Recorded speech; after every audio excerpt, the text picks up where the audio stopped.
From Śrīmad Bhāgavatam, Canto 7, Chapter 10, text, is it 21?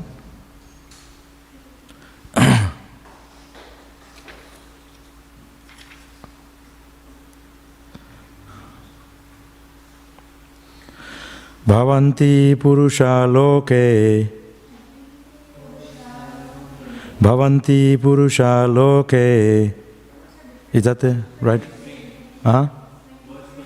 20. Okay. Oh.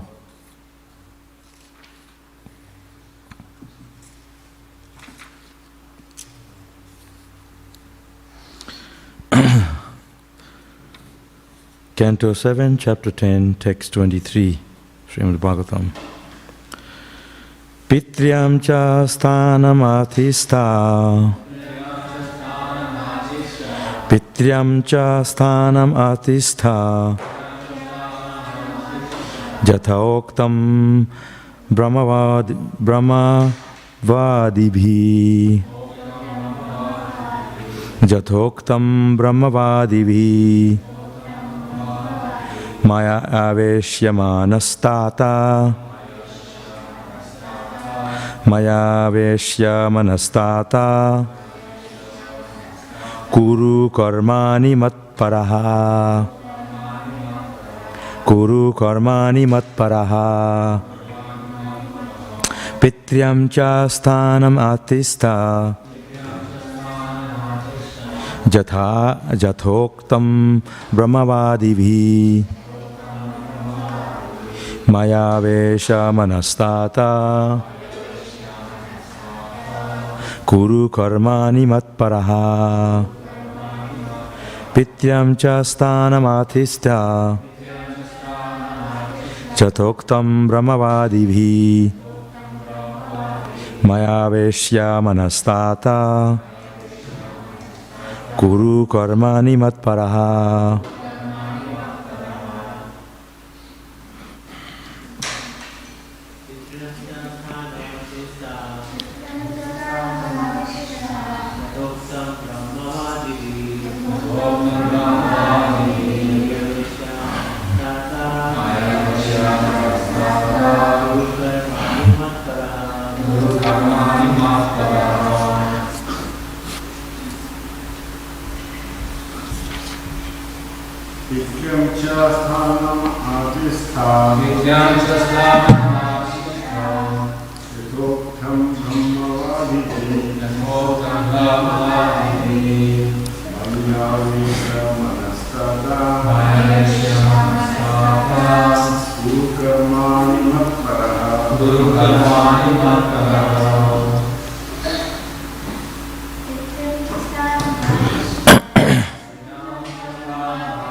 Pitriyam, paternal.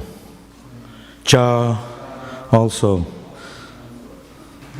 Sthanam, place or throne. Atista, sit upon. Yatha uktam, as described. Brahmavadhivi, by the followers of Vedic civilization. Mai, unto me. Aveshya, being fully observed. Manaha, the mind. Tata, my dear boy. Kuru, just execute. Karmani, the regulative duties. Matparaha, just for the sake of my work. Translation and purport by His Divine Grace, Srila Prabhupada. After performing the ritualistic ceremonies, take charge of your Father's kingdom. Sit upon the throne and do not be disturbed by materialistic activities. Please keep your mind fixed upon me without transgressing the injunctions of the Vedas. As a matter of formality, you may perform your particular duties.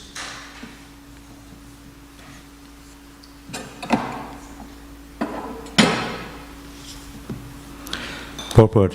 When one becomes a devotee, he no longer has any duty to the Vedic regulative principles. One has many duties to perform. But if one becomes fully absorbed or fully devoted to the Lord, he no longer has any such obligations, as stated in Śrīmad Bhāgavatam 11.5.41. Devarshi bhutatma ninam pitrinam nakinkaro nayam rinichara rajan sarvatmanayas saranam saranyam kato mukundam parihittakartam. One who has fully surrendered to the lotus feet of the Lord is no longer a debtor to his forefathers, the great sages, human society, the common man, or any living entity. The Supreme Personality of Godhead nonetheless advised Prahlad Maharaj to follow the regulative principles, for since he was going to be the king, others would follow his example. Thus, Lord Nrsimhadev advised Prahlad Maharaj to engage in his political duties so that people would become the Lord's devotee.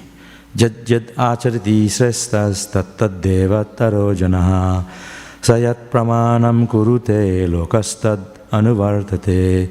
Whatever action a great man performs, common man follow. And whatever standards he sets by exemplary acts, all the world pursues. That's from the Bhagavad Gita 3.21. One should not be attached to any materialistic activities, but a devotee may perform such activities as an example to show the common man that one should not deviate from the Vedic injunctions.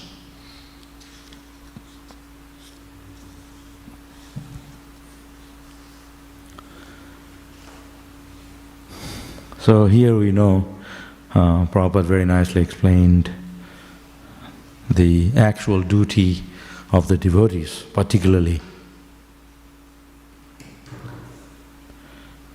Because the devotee already knows, he is very aware because he knows the Shastra, he is conversed in the scriptural injunctions, and that performing bhakti, devotion to Krishna, is the highest duty of not only devotee, is the duty of all human being, is to surrender to Krishna.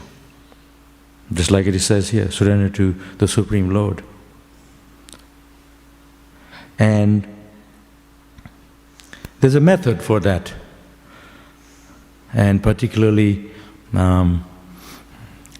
Krishna himself explains in the Bhagavad Gita, in the middle 6 chapters, he explains about devotional service, performing devotional service to Krishna. Because Krishna is the source of everything, that one should serve him as the Supreme. So there's no need for us to separately doing any other activity other than serving Krishna. So he's not entitled to any ritualistic activities that's mentioned in the Vedas, because that is the whole purpose of the Vedic civilization or Vedic culture, which is to perform pure bhakti. Pure bhakti, devotion to Krishna, is the source of all the ceremonies. So there's no need for him to separately do any other activities that is pleasing to demigod, perhaps. That's what Prabhupada explained in the purport, one who has fully surrendered to the lotus feet of the Lord is no longer a debtor to his forefathers, the great sages, human society, the common man, or any living entity. But Prabhupada explains that out of duty sometime we do other ceremonies to show an example that we respect the demigods, we respect the forefathers. But deep down we know Krishna is the source of everything. It's not that we are devotees, we completely negate everything. We respect. At the same time, we know that by performing service to Krishna, one is not required to do any other ceremonious activities that pleasing to the living entities or demigods. But Krishna himself said, he is the source of all of everything. Aham sarvasya prabhavo. He says that the demigods and all the emanations are his emanations, that are his. He is the creator of all.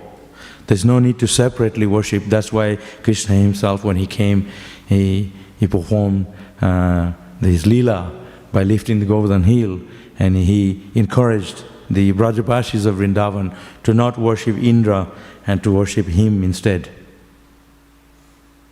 And he not only just said that, he also proved himself that he is the Supreme by performing all these wonderful pastimes. He showed he is Bhagavan. And that's what also explained in the Bhagavad Gita, that he showed the universal form to Arjuna to prove that he is the source. All the Matparaha, he did for the sake, that's what he says in this verse, for the sake of my work. Krishna, he did that to show others that he is the Supreme. Anyone perhaps want to show that they are God, they would have to also at the same time show that he is Bhagavan. So that's why Krishna himself particularly emphasizing that he not only said he is God, but he also performed his Leela. Through his Leela, he demonstrated that he showed everyone that Krishna is the Supreme. Perhaps somebody want to show he is the Supreme, and that's why he did that. Yeah.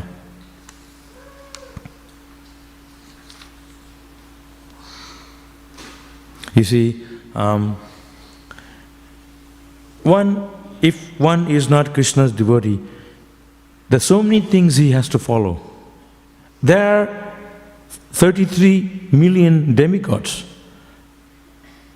We find difficult to even please someone from within our own community or our own people. What to speak of pleasing all the demigods? So Krishna is easy to please because he is the source of all. And sometimes it's more difficult to please the ordinary people than pleasing Krishna. Krishna himself is very easily pleased. Patram pusham phalatama. He is not expecting so many things from us. Krishna says, I accept whatever a devotee offers me with love and devotion, even fruit, flower, leaf, or water.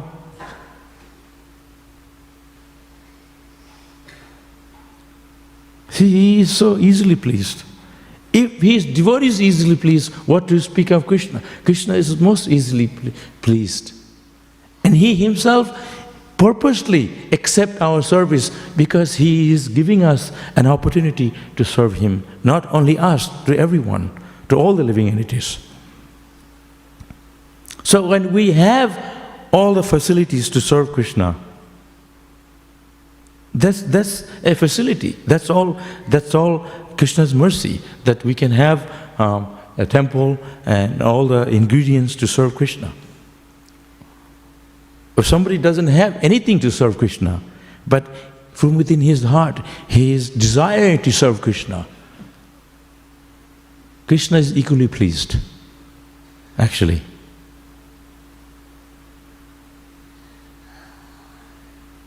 That's why he is so merciful. And here that's why Prahlad Maharaj was instructed by Lord Nrsingadev. Why? Because Prahlad Maharaj, he himself, he is Anyavilasudasunyam. He is desireless. Prahlad Maharaj is totally surrendered to Krishna. This is the description of Prahlad Maharaj actually. Prahlad Maharaj, he surrendered to Krishna so much so that he was not affected by anything of this material world. When he was chanting Hare Krishna, he could sit, chant Hare Krishna in the boiling hot oil. He was not affected by miseries of this world. How pure he was. Imagine. We are afflicted by miseries every day, by the mind. Adhyatmik, Adhidaivik, Adhibhautik, 3 types of miseries. We are afflicted by it every day. This is why Prahlad Maharaj, he is a pure soul. Lord Nrsingadev appeared to protect Prahlad Maharaj. And he instructed Prahlad Maharaj. He performed service to me. That is your real duty. That's why it says here, without transgressing the injunctions of the Vedas, as a matter of formality, you may perform your particular duties. Dharmam tu sakshat bhagavat pranitam. It's mentioned the bhagavat pranitam. Dharma, the actual duty of the dharma, or the duty of a devotee, the duty, the ultimate principle of the duty is to please Krishna, is to perform devotional service to Krishna. And Prabhupada also used to say, if somebody have $100, then $10 is already included. So if you worship Krishna, you surpass everything. But doesn't mean we don't respect other living entities or the demigods or anyone. Even Krishna, he was showing externally some lamentation when Bhishma Dev was lying on the bed of arrows. Because Bhishma Dev wanted to see Krishna before he leaves this world. So, how can we fix our mind on Krishna? When we can understand the position of Krishna, when you can develop love for Krishna, then we automatically, voluntarily, from within our heart, we want to serve Krishna because we have understood the position of Krishna. You cannot love someone if you don't know them. If you don't have their understanding, automatically you cannot love them. You have to know first. So the scriptures are there to explain the Supreme Personality of Godhead and His position. It's not that we're talking about loving devotional service. We're talking about loving someone. You have to first of all know who they are before you can love them.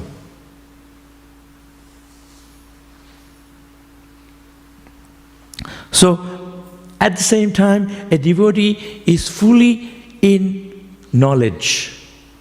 What is knowledge? Knowledge of the physiology, the body, knowledge of the world, scientific knowledge, the universe, knowledge of economy. There's so many types of knowledge. IT knowledge, software work nowadays. But this knowledge, what Krishna is explaining, this is spiritual teaching, spiritual knowledge, the knowledge that explains the Supreme Personality of Godhead, who He is, how to serve Him, how to love Him, how to return to Him, and how to love that is the ultimate love of that love that only meant for Bhagavan, for God. When you talk about love, the principle of all the principle has to come to the conclusion of love. Everybody wants love. Love me or love someone. We're asking for love. I'm not getting enough attention. Isn't it? Everybody wants a love. Of course, different types of love. You work, so you get paid for it. That's not love. You can't wait to get out of your job and go home. But if you love, you want to stay longer. That's different. So the Vedic injunctions is that teaches us that love which is beyond in this world, this material love.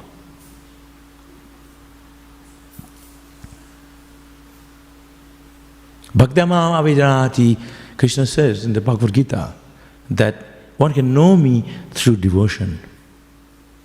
One can know me from loving affection. One can know me through devotional service. Again, service. What does the service means? When you go to work, we don't say it's service. We don't even say it's duty. He's just doing a job. But real duty you talk about. Like when you go to war or something, you talk about duty because you duty to your country. In India we say duty to your family. And I'm from Bengal, we say samsara bharadharma, family, duty to your family, respect to your parents. Sometimes here we don't respect parents. As soon as you turn 18, you want to leave so you can do whatever you want to do. And sometimes in India, we love our parents. So duty to the parents, duty to family, duty to the country. We don't say duty to our job and the boss. We don't say that. Because that's not really, you're just working there. But when you talk about the ultimate duty, that is dharma. Dharma, Prabhupada explains, like the constitution. The constitution of something that can be taken away. It's substantial. It's eternal. That is dharma. Like water is liquid. You can make water hard by freezing it, but ultimately the water is water. You can unfreeze it, then it becomes water again, liquid. That principle of liquid, it's always there. It's this constitution. Or sugar, it's always sweet. Salt. So this particular element has its constitution. That constitution, the ultimate constitution of the duty of a human being, of any living entity, is that duty that he has to perform in connection to God. But first of all, you have to know who God is. Then you can talk about duty. So that's what the scripture is, to explain who God is, who the Supreme Lord is, and how to serve Him. This is why we're all here today. Let me hear what this guy is talking about, a little bit about philosophy. The philosophy is not man-made philosophy that we can just talk about. Man-made philosophy, whatever it is, ultimately everything comes from God. Even if you do something fake or untrue, there's some kind of connection, because it's got to be some connection to the ultimate truth. So the ultimate truth that we talk about, everyone's just, we say in Australia, you're just beating around the bush. Beating around the bush. You talk about the same thing. The real truth is the hardcore truth. That truth is the Bhagavatam, the scriptures.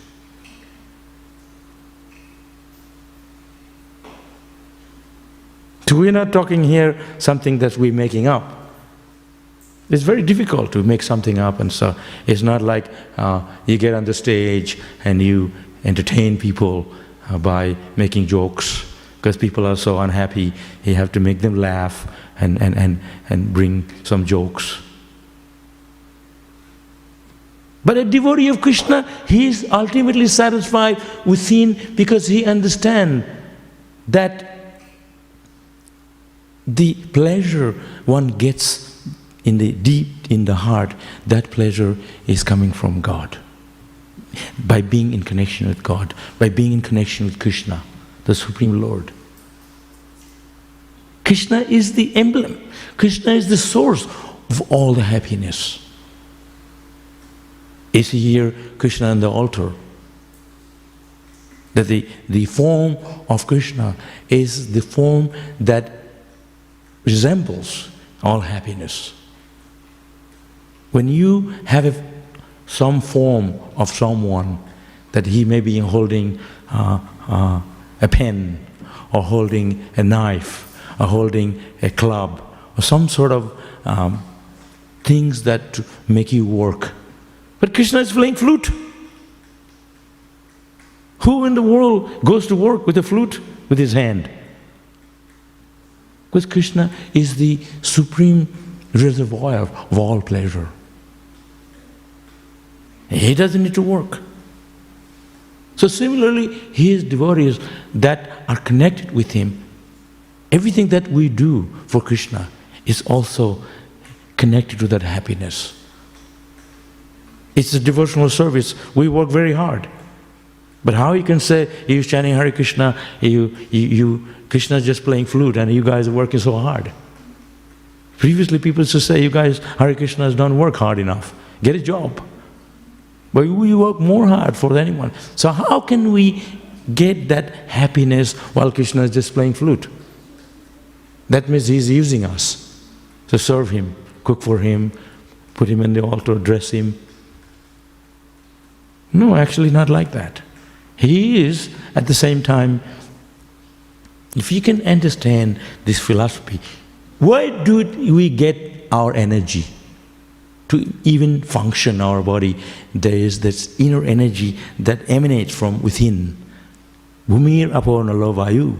Earth, water, fire, air, ether, mind, intelligent ego. These are the 8 elements, Krishna says, that are my creation. So you may say, I am the doer. Who gave you the power to even breathe?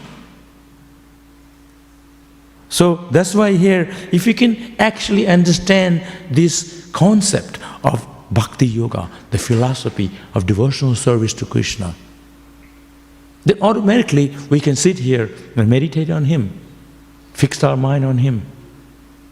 And that is not easy to even fix our mind on Krishna. Our mind is flickering.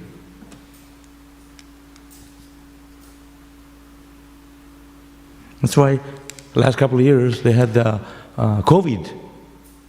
People are going crazy. They're locked down. They can't handle being in one place, in a room, locked in a room. And here we find in the scriptures, the Vedas scriptures, the yogis, they used to live in the Himalayas, in a cave, in a hut, meditating. Fix their mind on Krishna, fully satisfied. They're not disturbed by any external affairs. They're so satisfied. They can fix their mind on Krishna. People here all over the world, they were completely breaking their head because they are stuck in a room. Quarrel, fights. But a devotee is totally satisfied. In anywhere, any situation, any circumstance, wherever they are, because they've taken shelter of Krishna, because they've focused their mind on Krishna. They're not taking anything from outside. Their pleasure is coming from within. That's why they can fix their mind on Krishna. It's very simple. If you look elsewhere, then our mind is going to go there. But if you look in, Krishna is in our heart. And not just in the temple, He's in everywhere. Sarvasya chaham hridhi sannivishto. He is sitting in the heart of all the living entities. So you can meditate on Krishna. Because Krishna's devotee, they see Krishna everywhere. Anything that moves, there is a soul in it. That soul is Paramatma, Krishna. He's sitting in the heart of all the living entities. Because Krishna says in the Bhagavad Gita, I am the ability in man. So that's why spiritual life is very dynamic because we understand. We understand this Krishna in everything, God in everything. Some people say, oh, I feel lonely. That's if you're not taking shelter of Krishna. You're looking elsewhere, external pleasures of life, something to make you happy. When you can't find happiness in spiritual life, when you can't find happiness in chanting Hare Krishna, when you can't find happiness in the association of devotees, in serving Krishna, then you look for external material happiness that has a beginning and an end, temporary pleasures.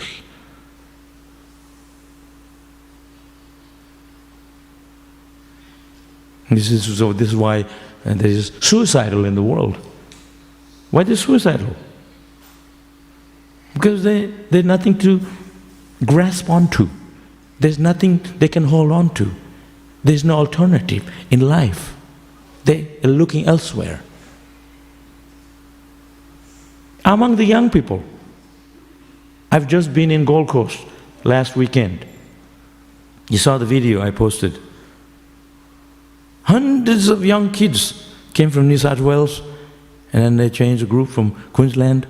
We are there to sing and dance. Very intensive work. We go there at 6:30 in the evening and we finish at midnight. Every day singing. A lot of singing, not sitting in bhajan, but full on. To engage those kids. And they felt so happy.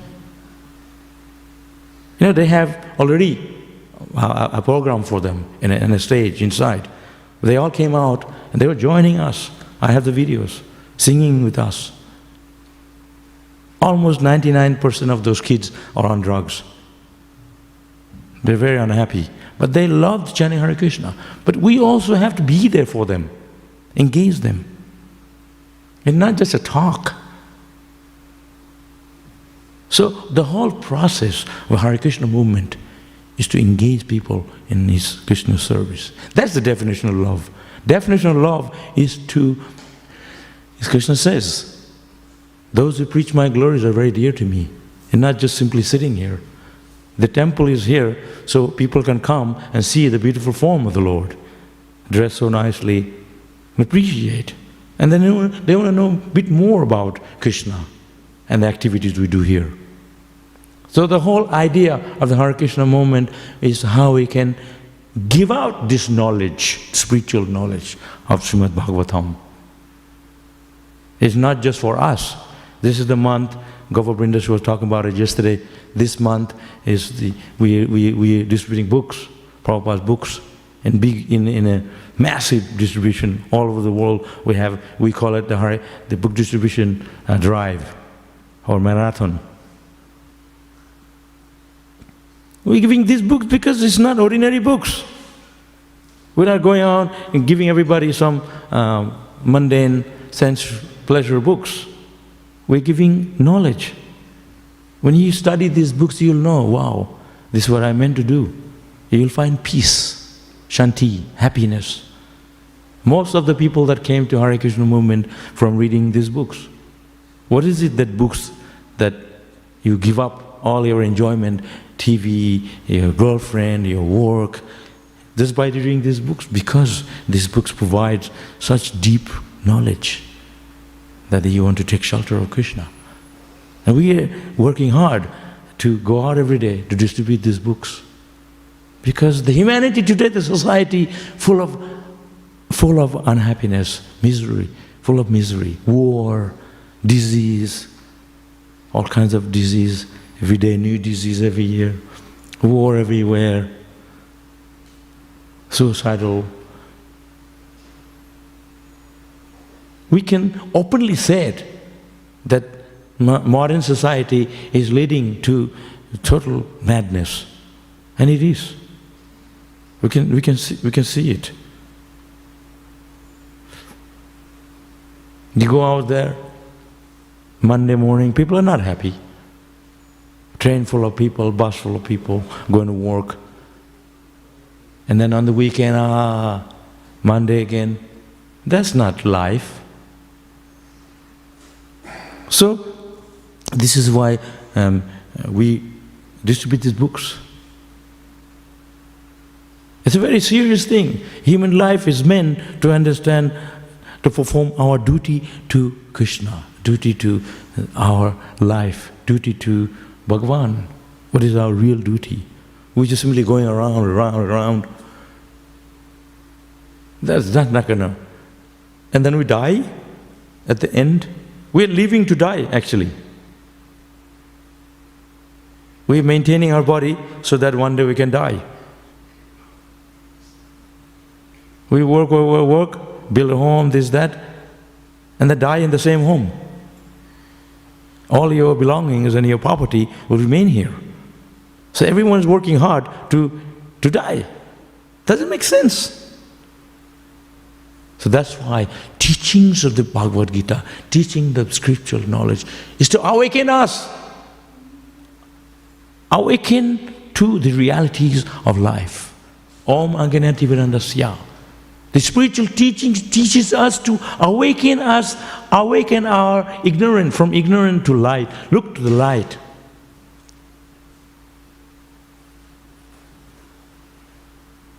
So that's why, I come here not simply sit on this throne and go babbling around, talk some. No, I'm talking things are essential for us to understand in human life. Just think about it.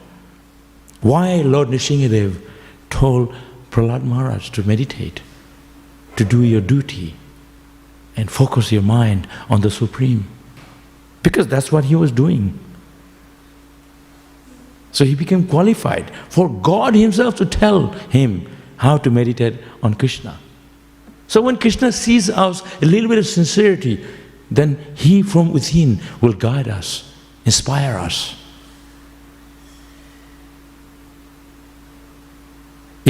All of us, devotees, we are inspired by each other.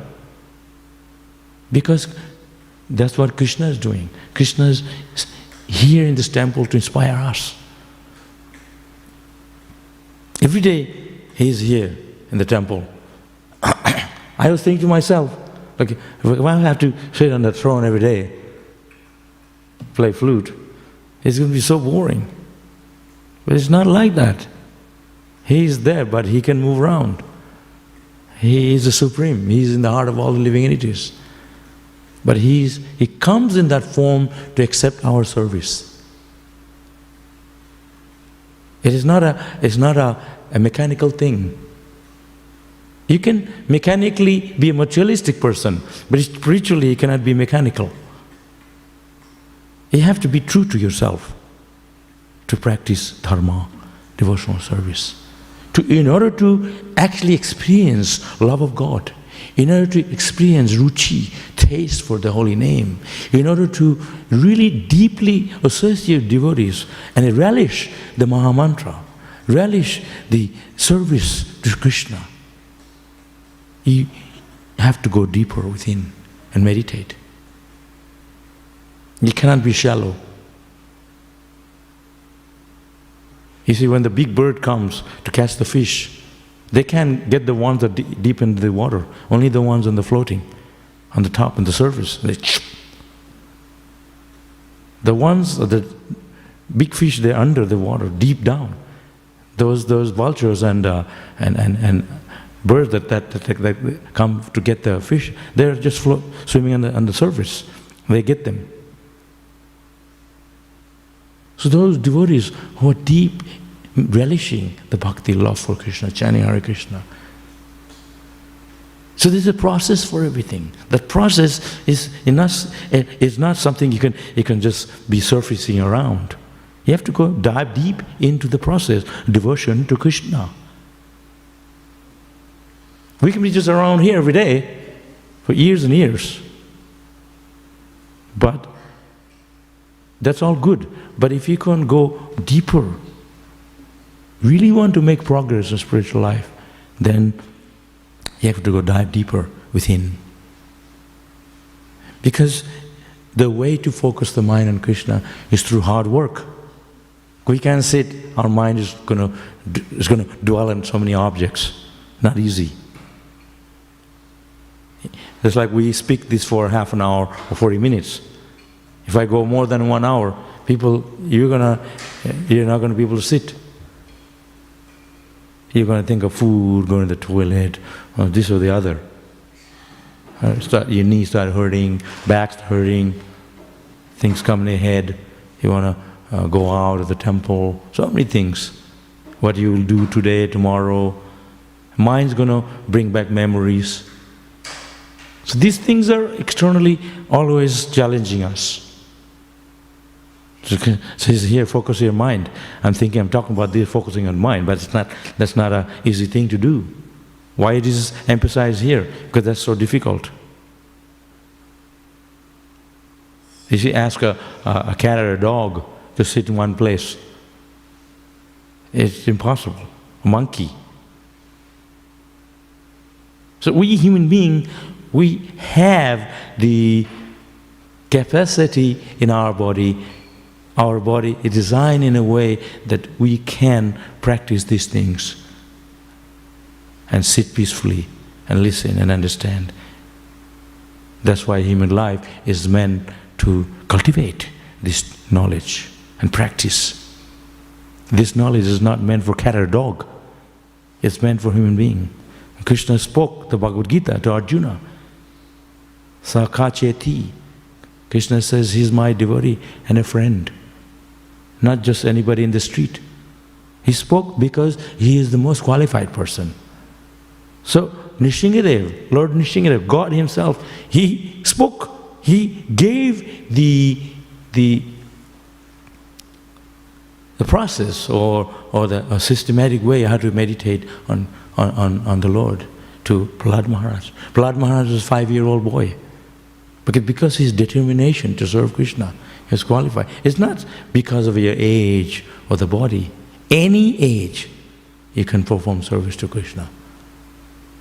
Just like now you have to have a disciple course to finish your course so you can get initiation. That is all good. But it doesn't say what age. You can spiritual qualifications, it doesn't matter what age you are. That's only a material thing. That's why they have Gurukul system. Young kids, they can chant Hare Krishna. Starts from the childhood times. Komara Acharya Pragyo. One should practice to serve Krishna, Dharman Bhagavataniha from the early age. Because when you get older, it gets harder. We can't remember anymore. Our body gets dysfunctional. So when you can start to serve Krishna from the early age, because when the body is working well, that is the time to start. When people say, oh no, that's the time to enjoy. Let me enjoy now. Later I'll serve Krishna.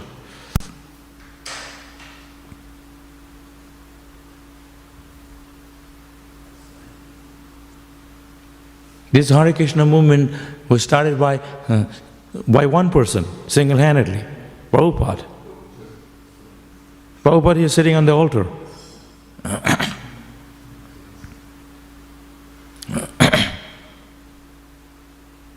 And those who helped Prabhupada in the beginning, those pioneering devotees.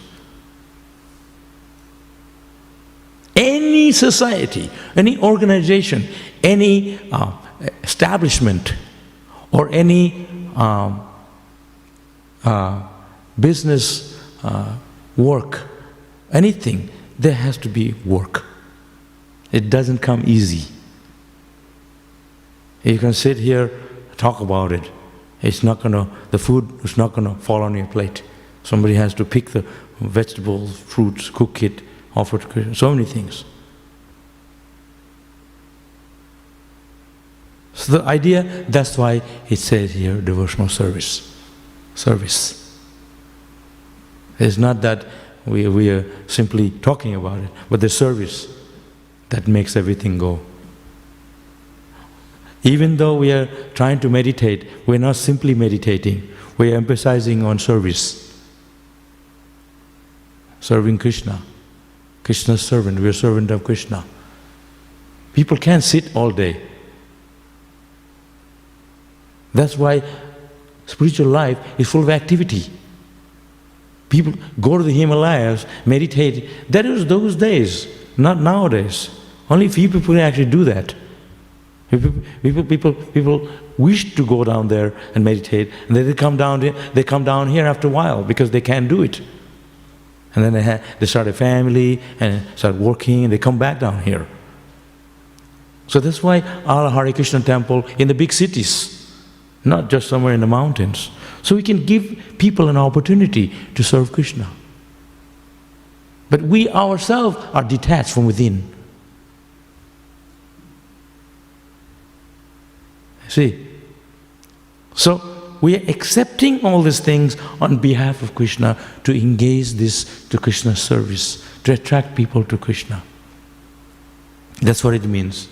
So we do our duty, but ultimately we know that we want to know what is pleasing Krishna. It's not that I am a devotee now, then I don't care about my parents. No, we equally care for them. We go visit our parents, give them prasadam, give them books. We respect them. And then when your parents, they see your son and daughter, they're doing so well, they're happy with you. That's what it says here. Perform your duty. Even if it is not that duty to family, that's there, so they can do it. But underneath we know, we have to somehow connect. This will please Krishna.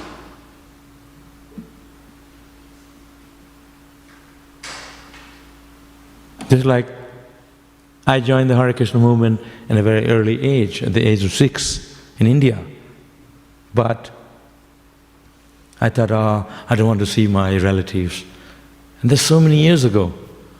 So like 30, 40 years later, I'm saying, I want to see my relative. I go back, they don't even live anymore.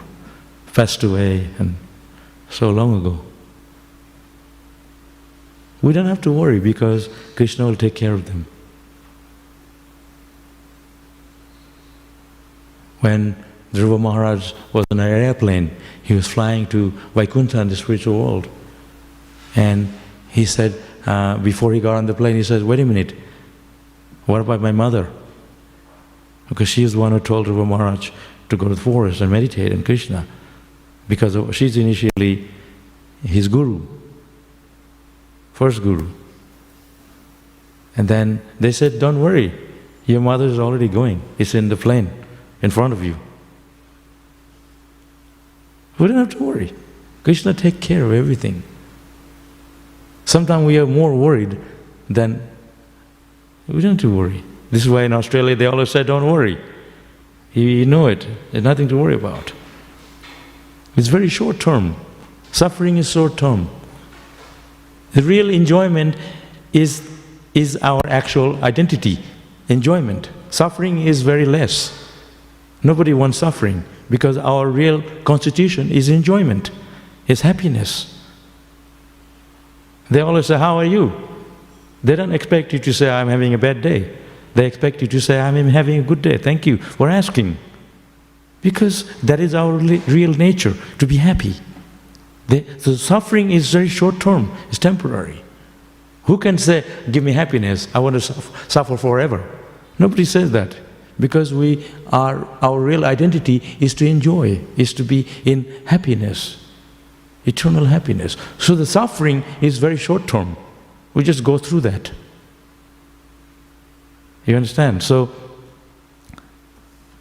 whatever you do, be happy in it. If you're not happy, you will give up. This thing's not, I don't want to be part of it. You see for yourself. Why people joining? Sometimes people say, your Hare Krishna movement, we don't have any old people, all young people. I was also young one time, getting old now. But I joined the Hare Krishna movement as a young age. Because young people are very smart. They're thinking, I have such a long life. I have so much time ahead. What is my duty? I want to know more about life. So they read our books. And old people are thinking, oh, when I was young, I wish I was going to go back. They're dwelling on, You have to think, life is temporary. Where am I heading? What's the purpose of my being here? Always ask yourself, go deeper in our thoughts, in our understanding. It is not just simply living just for the sake of living. You're just living, And then, like I said before, we're living to die. We're keeping ourselves alive because one day we know we'll die. That doesn't make sense. We have to have a purpose. Everything we do, there must be a reason. There must be a purpose behind our existence. Why are we here? Why am I not cat or a dog or a tree or a fish or some kind of other element? Why am I a human being? Because human being is capable going deeper into truth of life, the absolute truth. There's no truth out there. We don't say it's false, but it's temporary truth. We want to talk about the absolute truth. The absolute truth is the ultimate happiness that we're looking for. That happiness you can find in God, in Krishna. Krishna means all attractive. We are attracted to beauty, for example, isn't it?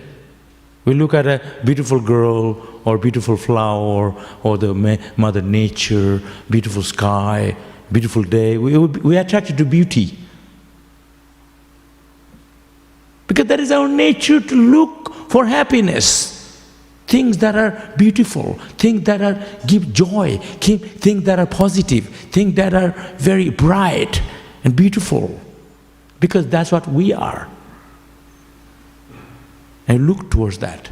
That's what we belong. We are that. We are that beauty. Because Krishna is the all beautiful. Krishna. Krishna means all attractive. We don't want to look somebody ugly or we don't even want to look. But something beautiful, everybody gives a double look. Isn't it? Because Krishna is all attractive. That's what Bhagavan means. Somebody who's very rich. He's the owner of all the wealth. We're not the owner of anything, not even one hair in our head. It will fall off. If we're the owner, why didn't it grow back up? Because we're not the owner. He's to give it back. When you came down here, when our parents gave us a birth, when you were born, nobody came with jewelry on and a feather and a hair. We came with nothing. And then during our lifetime, we get all these things, we think, wow, I gotta have more of it. We work so hard. But we came with nothing. Nothing belongs to us.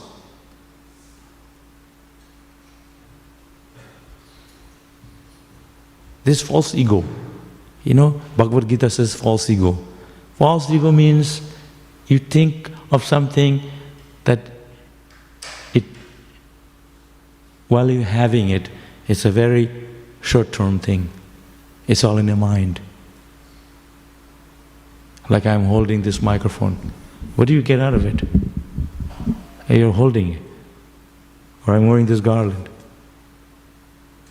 I can live without it. But I wear a garland. You have to respect me. So that's an ego thing. There's some kind of a feeling that you feel. But there's no tangible happiness. But when you give someone something, they feel, oh, thank you. Where is that happiness? What do you get out of it? But this is a very subtle happiness. And subtle and the spiritual happiness. So we talk about meditation. What do you get out of meditation? Let's go out, enjoy. Don't sit and meditate, wasting your time. But when you go out, you're wasting all your energy. So meditation, you're preserving your energy, conserving your energy, your strength. Just like you speak, blah, blah, blah, talk all kinds of nonsense, and you lose your energy. So when you don't speak, you're preserving energy. Same with your eyes, you're looking at all kinds of stuff all day. Eyes get drained out of energy. This is a closed eyes, meditation. Close, look within. They gain more power. Observe silence. Chant only Krishna's name. Krishna can give you more energy. So everything we do, there is the alternative. Not just we are just doing, nothing to hold on to. We can hold on to Krishna. It's so wonderful, this Hare Krishna. We simply work all day. What for? Because this is what pleases Krishna. This is what we're meant to do. Otherwise we wouldn't do. So I'll just read a little bit again. After performing ritualistic ceremonies, take charge of your father's kingdom. This is instruction by Nrsimhadev to Prahlad Maharaj. Sit upon the throne and do not be disturbed by materialistic activities. Please keep your mind fixed upon me without transgressing the injunction of the Vedas. As a matter of formality, you may perform your particular duties. Any questions?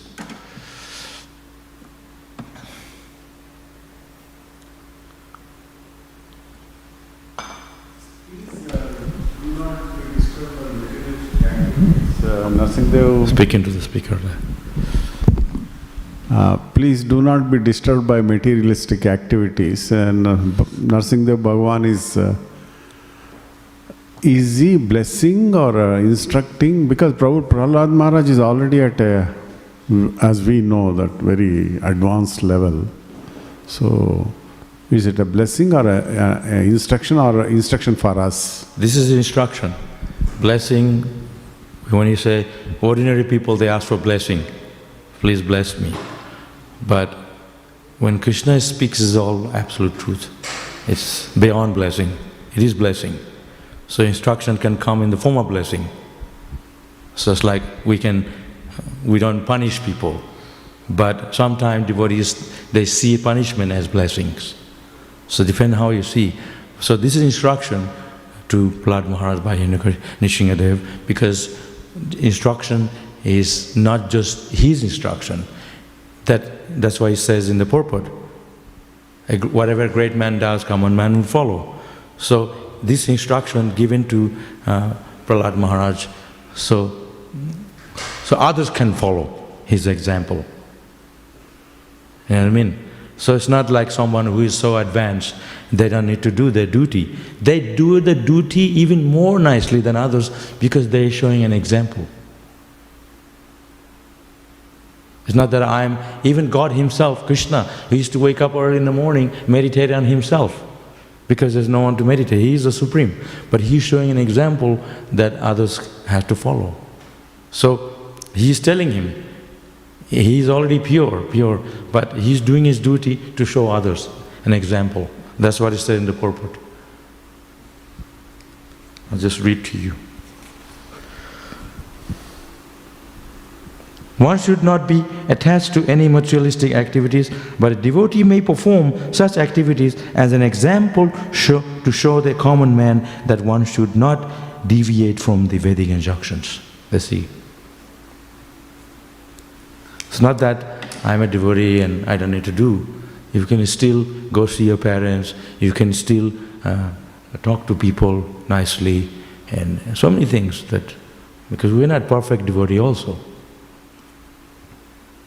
Srila Prabhupada said, when he left this world, he said, make sure that his father and his relatives taken care of by ISKCON.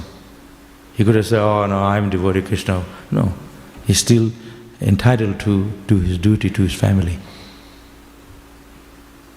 That's very nice, like that. Any other?